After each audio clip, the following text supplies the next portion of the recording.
Fala pessoal, tudo bem? Eu sou o professor Thiago Giovanelli, sou professor de matemática, sou professor de física para turmas de preparação para Enem, vestibulares, concursos públicos e muito mais. Olha, eu tenho mais de 18 anos de experiência aí em sala de aula, tá? Nesse esquema de preparação. Sou professor aqui também na internet, tá? Quero convidar você a conhecer a minha plataforma profgiovanelli.com, onde eu disponibilizo vários materiais para te auxiliar na preparação para suas provas, seja na prova do colégio, prova da faculdade, seja na sua prova de concurso público, vestibulares seriados e, é claro, do próprio Enem, tá bom? Olha, eu tô começando aqui agora uma série um pouquinho diferente. Eu vou me comprometer com você, de que essa série de vídeos ela vai acontecer todos os domingos, tá bom? Além, é claro, aqui no meu canal no YouTube, eu trago vídeos novos todas as terças e todas as quintas, tá? Eu também me comprometo para essa série que eu vou fazer agora de vídeos, seja uma série onde nós vamos nos encontrar sempre aos domingos. E o tema que eu quero abordar aqui, ele é um tema que eu tô elaborando essas videoaulas com o objetivo, em primeiro lugar, de me disciplinar a estudar esta matéria, que é o cálculo diferencial integral, cálculo 1, cálculo 2, cálculo 3 e assim por diante. E para começar o estudo do cálculo, eu vou começar aqui uma sequência de vídeos para me comprometer a sempre tentar estudar a disciplina e apresentar de alguma maneira essa ferramenta, essa disciplina cálculo para você. Ideal, né, que você estude comigo, tá? Todos os domingos a gente vai ter essa parceria. O ideal é que você estude comigo se você estiver aí enfrentando os primeiros períodos da faculdade, seja de engenharia, de matemática, de física, uma licenciatura na área de exatas. Ideal também que esse vídeo ele sirva para você rever alguma disciplina de cálculo, caso você já esteja formado, tá? Ou também para aquelas pessoas que são mais curiosas, que têm uma veia a mais para tentar entender o que as exatas no ensino superior vai estudar. Então aqui você está no caminho certo, tá bom? Então ele vai ser basicamente um vlog, onde eu vou apresentar as minhas perspectivas em cima dos estudos deste material, tá bom? Um material que eu gosto muito. Esse livro eu ganhei de presente lá no ano de 2013, tá? E ele é um livro do autor brasileiro Geraldo Ávila, um cara assim sensacional, a didática dele é impressionante. Talvez você conheça esse autor, tá? Ele é um autor que também tem diversos livros, várias contribuições para livros do ensino médio. Talvez você já tenha usado algum livro dele em algum momento na sua vida. Então, para eu começar a estudar o cálculo, eu vou usar, claro, alguns livros. Esse vai ser o primeiro livro, o de Introdução ao Cálculo. Ele é um livro mais antigo, talvez você consiga encontrar ele aí, tá, em sebos, talvez você consiga encontrar ele usado aí na internet em algum lugar, tá bom? Mas eu vou seguir à risca a ordem dos conteúdos que o livro traz, resolver alguns exemplos, tá? Exercícios deste livro, tá bom? Tudo no quadro, tudo bonitinho. Meu objetivo é eu estudar a matéria e, claro, também aproveitar o momento para apresentar o conteúdo para você, tá bom? E a gente vai progredindo. Depois a gente vai para outros livros, né? A gente vai evoluindo. Eu escolhi esse livro porque a própria ideia aqui, do autor, é tentar fazer a apresentação do conteúdo sem usar um formalismo exagerado. Para aquelas pessoas que precisam ter um primeiro contato com cálculo. Esse é o objetivo. E o melhor de tudo, né? Ele é um autor brasileiro que também criou vários livros de ensino médio. Então ele conhece muito bem, conhecia, né? Falecido o grande autor. Ele conhecia muito bem as dificuldades do estudante brasileiro. E quando esses estudantes entram nas universidades, eles sentem um pouquinho de dificuldade na disciplina de cálculo, a temida disciplina de cálculo 1. Então, para isso, ele criou um livro maravilhoso, tá? Esse livro ele vai passar por uma revisão de matemática. Por exemplo, nós vamos falar de retas reais, números reais, equação da reta, funções matemáticas, e ele vai introduzindo um pouquinho da matéria de cálculo, né? Falando de limites, demonstrando inclusive algumas passagens interessantes, falando sobre derivadas, até chegar em integrais. Ou seja, ele faz realmente uma introdução ao cálculo, passando pelas etapas necessárias do ensino médio. Tipo, o que você precisa saber para poder sobreviver ao cálculo. É mais ou menos essa ideia que o livro traz pra gente, tá bom? Então, todos os domingos eu vou trazer vídeos aqui a respeito disso. Além de, corriqueiramente, normalmente, no meu canal, eu já trago às terças e quintas vídeos que te auxiliam na sua preparação para as provas, tá bom? Então esse é o meu trabalho aqui na internet, profjovanelli.com. Então vamos começar essa bateria de vídeo? Vamos lá? Nosso primeiro momento de vídeo. Pessoal, então vou começar aqui, trazendo os meus, as minhas observações, o meu ponto de vista naquilo que o livro traz logo nos primeiros capítulos. O primeiro capítulo ele chamou de equação da reta. Então ele vai mostrando aí um pouquinho de o que a gente precisa saber para entender essa tal de equação da reta e tudo mais. E a nossa jornada começa aqui, quando a gente está conversando sobre os números reais, tá? É importante você saber, que existe o cálculo diferencial integral envolvendo números reais, tá? Agora também existe o cálculo diferencial envolvendo, por exemplo, os números que são complexos. Aí é uma jornada um pouco maior. Então, vamos aos poucos, tá bom? Então vamos lá, o que você precisa lembrar? Você lembra que existem diversos números que a gente trabalha no nosso universo. Tem os números que a gente usa para fazer as contagens. Os números que a gente usa para fazer contagem são os famosos números naturais, não é isso? Por exemplo, os números 3, 5, 8 e assim por diante são exemplos de números naturais. Números que a gente usa para fazer a contagem. 5 carros na rua, 24 pessoas estão na academia, esse tipo de coisa. Mas a gente também tem os números que eles são números inteiros. E o nome é muito legal, Números inteiros são números que não estão quebrados. Os números inteiros, eles podem ser números positivos, números negativos ou o próprio zero, que é nulo. Então, os números inteiros, exemplo, o menos 5 é um número inteiro, o menos 4 é um número inteiro, o 0 é um número inteiro, o 12 é um número inteiro. É claro que você percebeu que os números naturais, eles são números inteiros, Então eu posso pensar assim, é como se o conjunto, o grupo dos números inteiros, ele fosse, na verdade, um grupo onde lá dentro tem um outro grupo, grupo dos naturais. É mais ou menos essa ideia, entendeu? Então, os números inteiros, eles não são frações, eles não são número com vírgula, daí o nome, número inteiro, quer dizer que ele não está quebrado, entendeu? Agora, os números que a gente expressa através de frações é que, quando a gente trabalha com essas frações, geram números decimais, números com vírgula, e esses números com vírgula, eles são conhecidos também como dízimas periódicas, aí a gente vai chamar de conjunto dos racionais. Exemplo de números racionais, o 1 sobre 3 é um exemplo de número racional. Vale lembrar que quando a gente tem um número em forma de fração, eu posso interpretar o número como uma divisão, não há problema algum, não é? Então aqui, 1 sobre 3 é a mesma coisa que 1 dividido por 3. E se você dividir, vai dar 0,33333, uma dízima periódica, que é um número que é decimal, tem vírgula, tá? E é uma dízima, A ideia de ser uma dízima periódica. A palavra periódica quer dizer que tem alguma coisa que se repete. Então esse 0,3333333 se repete o tempo inteiro. Esse é um exemplo de um número racional.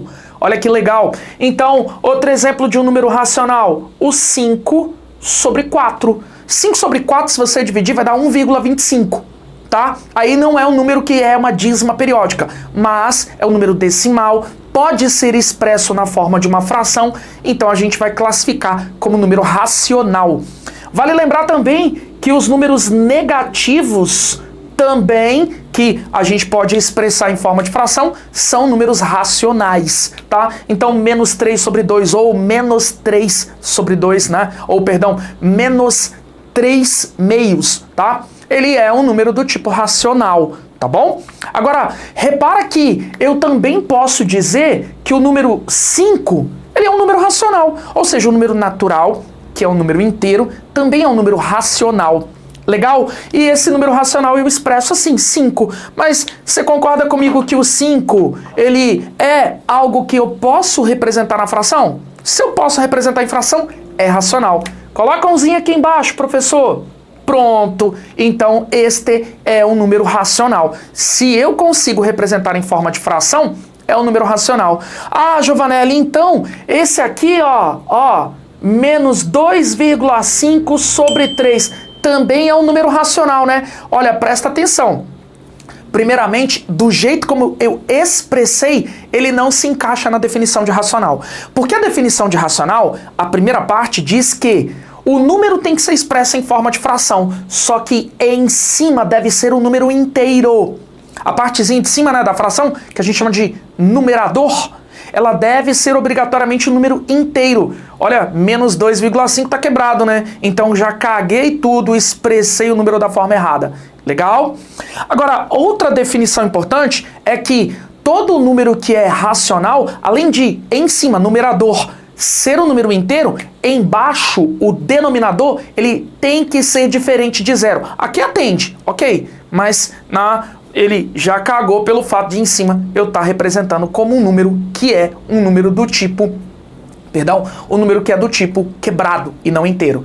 Para ser um número racional, a forma de expressar tem que ser número inteiro sobre número inteiro, não nulo. Legal? Numerador inteiro, denominador inteiro, mas não podendo ser o zero. É isso. Agora, o interessante é que esses números que estão expressos aqui na forma de fração, tá? Esses números que estão expressos aqui na forma de fração, eles são números que geram dízimas. Então, as dízimas periódicas do tipo 0,8686 é um número que tem como expressá-lo como fração. Aí tem até um negócio na matemática que a gente chama de fração geratriz, a fração que gerou aquela dízima periódica.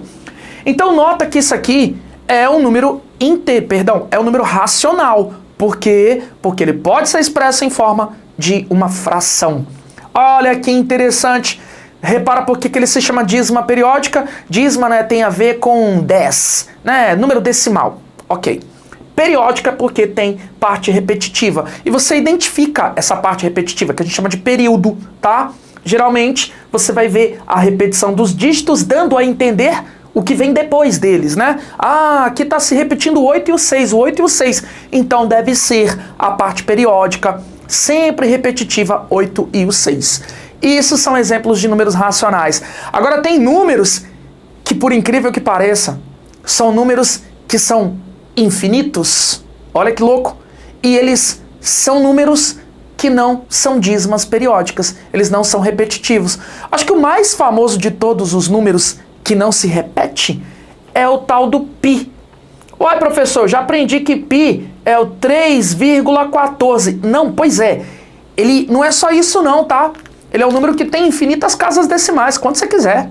Quer 5 casas decimais? Tem como. 80 casas decimais? Tem como. É isso. É porque geralmente na escola a gente usa apenas 2 casas decimais, né? 2 casas depois da vírgula para expressar o número π. Mas o π é um número irracional.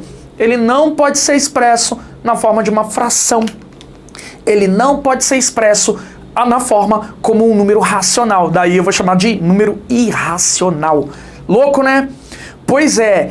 Agora, existem, claro, outros números irracionais. Raízes quadradas de números primos. Raiz quadrada de 2, raiz quadrada, né, de 7. São exemplos de números que seriam também números irracionais. Só alguns exemplos. Agora, quando a gente junta todos esses números, tanto os números naturais, os inteiros, os racionais e os irracionais, a gente criou um grupo chamado de números reais. Números reais são esses números que nós podemos expressar como ou natural, ou como inteiro, ou como números racionais, ou como números irracionais. Legal, né? Juntou tudo isso. É claro que existe algo além. O algo além a gente poderia chamar de conjunto dos números complexos, que a gente não vai estudar, porque nós vamos nos limitar apenas a trabalhar com o conjunto dos números reais. Esse é o nosso universo. A partir de agora, no cálculo, é o conjunto dos números reais, ok? E dando continuidade à nossa brincadeira, à nossa novela, olha só, a gente vai falar um pouquinho da reta numérica. Olha que interessante, hein? Os números, muitas vezes, fica mais fácil, mais interessante, quando a gente tenta expressar esses números de uma forma mais visual, geométrica, tá? Através de figuras, seria essa a ideia de uma forma geral. E aí, a lógica é a seguinte, olha só, vamos imaginar então uma reta, tá? Vou até tirar essa setinha aqui por enquanto, depois eu te explico a lógica da setinha. Essa retinha eu desenhei na horizontal. A gente aprende em algum lugar da nossa vida na geometria que uma reta é um ente infinito, tá? Então ela se estende tanto para a direita quanto para a esquerda no meu desenho, é infinito, tá? E essa reta, ela é formada por infinitos pontos. A gente aprendeu isso em algum momento da nossa vida em geometria. Então, cada pontinho que constitui a reta, nós podemos assumir que ele é um número real. Por isso que muitas vezes a gente vai chamar isso aqui de reta real, tá? Então eu posso expressar em cima de uma reta cada pontinho como um número. Para isso a gente vai fazer o seguinte, ó. A gente vai escolher um ponto que nós vamos chamar de ponto O, que é a origem, né? A linguagem O é para origem. É como se tudo tivesse originado daqui. E a este ponto a gente tem o hábito de atribuir o número 0. É isso. Aí a gente vai escolher uma unidade de medida. Centímetros, metros, quilômetros, qualquer coisa do tipo. Então, eu virei e vou medir uma distância desde o 0 até um certo ponto para estabelecer uma unidade. Pronto. Isso vai ser a minha unidade que eu vou chamar de unidade U. Uma unidade de medida, que é 1 centímetro. Exemplo, esse é 1. Agora, eu posso escolher em cima dessa reta um ponto qualquer, um ponto P. E esse ponto P, usando a mesma referência dessa unidade de medida, eu vou medir a distância dele até o 0. E aí, nós vamos estabelecer para ele, tá? De acordo com essa medida, um número real. Exemplo. Digamos que esse ponto P esteja a 3 centímetros de distância do que eu chamei de O, de origem, do 0. Então, eu vou dizer que esse ponto P, ele tem 3 de abscissa. Esse é o nome, tá? Esse é o número 3, ou seja, a representação do número 3 vai ser a partir de agora esse pontinho. Digamos que a distância desse ponto P até o 0 seja de 5 centímetros. Né? Centímetro foi a minha unidade de medida. Então quer dizer que esse ponto P, por estar a uma distância de 5 centímetros do O, a gente vai dizer que ele representa o número 5. Ô, Giovanelli, se ele tiver com a distância 5,1, aí eu vou dizer que ele é o número 5,1. E se ele tiver na distância, em relação ao 0, de 5,111, aí eu vou dizer que ele representa o número 5,111. Entendeu? Cada pontinho aqui tem uma representação de número. É isso, tá? E nós temos o hábito de tudo que tiver à direita do 0, a gente vai dizer que é um número positivo. E tudo que tiver à esquerda do 0, a gente vai atribuir a marcação negativa. Por isso que a gente costuma dizer que isso aqui é uma reta orientada. Aí nós temos o hábito de colocar uma flechinha indicando qual é o lado crescente. Para que lado os números vão ficando maiores. Foi isso que eu quis dizer. Então, por isso que muitas vezes você vai encontrar várias marcações assim, ó. Uma reta com uma flechinha, indicando para que lado os números crescem. Tá bom? Um formalismo que a gente vai respeitar. É importante para entender coisas maiores no futuro, tá bom? Agora, é muito importante que você saiba que cada ponto nessa reta tem um respectivo número real associado. Cada ponto nessa reta tem um respectivo número real associado. Por isso que às vezes a gente vai falar bem assim, aqui nós temos um número apontando para um ponto, sabe? Ou muitas vezes a gente vai falar bem assim, isso aqui é a abscissa 3. Ou isso aqui é o número 3, apontando para a reta, tá? Falei que a abscissa é um ponto em cima dessa reta horizontal, que nós temos o hábito de chamar de eixo OX, ou eixo das abscissas, tá bom? É um formalismo, um nome que pode aparecer em várias questões, então é importante a gente conhecer. Ok? Pessoal, outro ponto importante é o que a gente vai falar agora sobre coordenadas no plano. Deixa eu te contar uma história. Primeiramente, o plano é uma folha de papel, quadro, tá? É uma coisa bidimensional, tem 2 dimensões, tá? E aí, o que a gente faz? A gente tem o hábito agora de fazer 2 retas reais. Uma reta real que vai ficar na horizontal, tá? Repara que é uma reta orientada. A gente tem o hábito de descrever que tudo que está para o lado direito é crescente. E uma reta orientada na vertical. As duas são perpendiculares entre si, ok? E a reta orientada também na vertical, tá? Ela, no caso, tá indicando que os números crescentes estão para cima, tá bom? Então, a gente vai olhar essas flechinhas e vai observar assim, é para isso que tem essas flechinhas. Ele tá me dizendo para que lado a reta é crescente. Tanto que é comum muita gente cometer erros na escrita, no formalismo da matemática, fazendo esse sistema de eixos assim, ó, colocando flechinhas em todos os lados. Tá errado, tá bom? A ideia geral é apontar as flechinhas sempre para o lado onde os números crescem. Legal? Então é importante você saber esse formalismo para a gente poder seguir. Agora, olha só, o que a gente faz? A gente tem o hábito de expressar, representar os pontos neste plano, dando a eles números. Só que não apenas um único número, a gente vai usar o que nós chamamos de para-ordenado. Deixa eu te explicar. Então presta atenção. Eu venho aqui nesse plano e traço um pontinho, esse pontinho. Ah, Giovanelli, lembrei, um ponto está sempre relacionado a um número real. Ok, mas isso é quando está em cima da reta, né? Você reparou que esse pontinho que eu tracei não está nem em cima da reta horizontal, nem em cima da reta vertical? Pois é, então eu vou arrumar uma outra estratégia para nomear esse ponto. E a estratégia é a seguinte. A gente vai traçar, né? Vamos dar um nome para esse ponto, né? Ponto P. A gente vai traçar uma reta que liga este ponto P até o eixo vertical. E aí a gente vai verificar essa distância. Essa distância corresponde a algo relacionado a uma distância desde a origem até o que eu chamei, né, de eixo X, o eixo horizontal.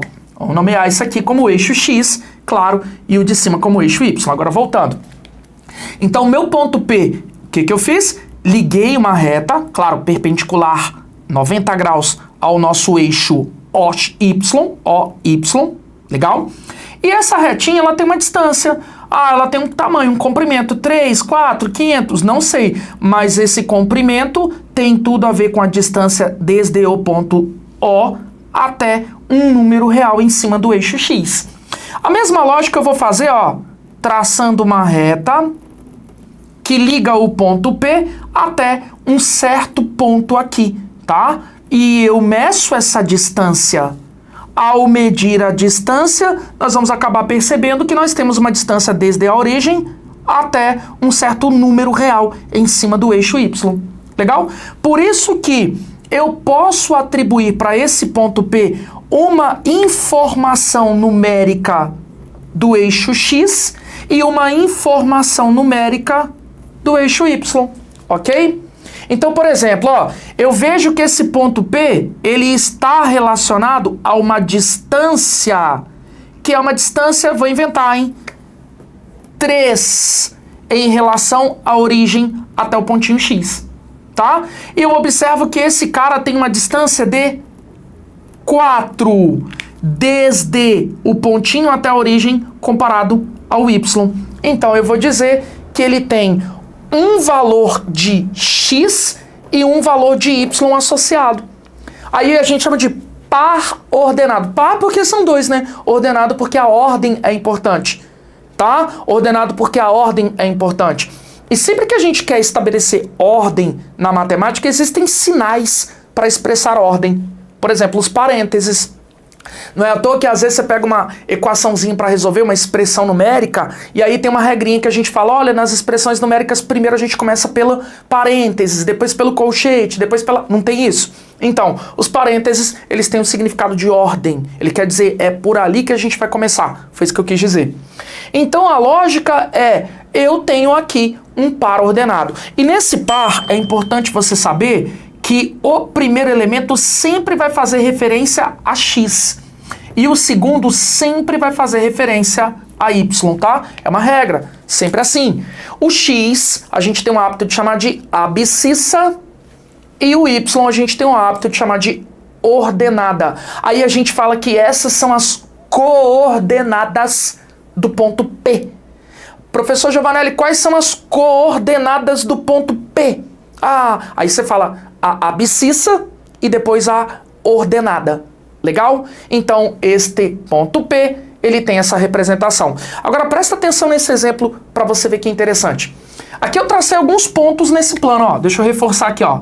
Temos o ponto que eu chamei de 1, 3. Temos o ponto que eu chamei de 3, 1. Temos o ponto que eu chamei de menos 3, 2. Temos o ponto que eu chamei de menos 3, menos 2. E temos o ponto que eu chamei de 1 e menos 3. Bom, a primeira coisa que esse exemplo quer ilustrar é que 1, 3 não é a mesma coisa que 3, 1. Ok? A ordem importa. 1 de abscissa, 3 de ordenada é um ponto. Agora, 3 de abscissa e 1 de ordenada é outro ponto. Tanto que você está vendo dois diferentes, né? Não é o mesmo, né? Isso que eu quis dizer. Ok? Outra coisa muito importante é que você consegue visualizar aqui, basicamente, que esta cruz que a gente fez, né? Esse sistema de eixos, é assim que a gente vai chamar, ele faz a divisão de 4 regiões bem diferentes.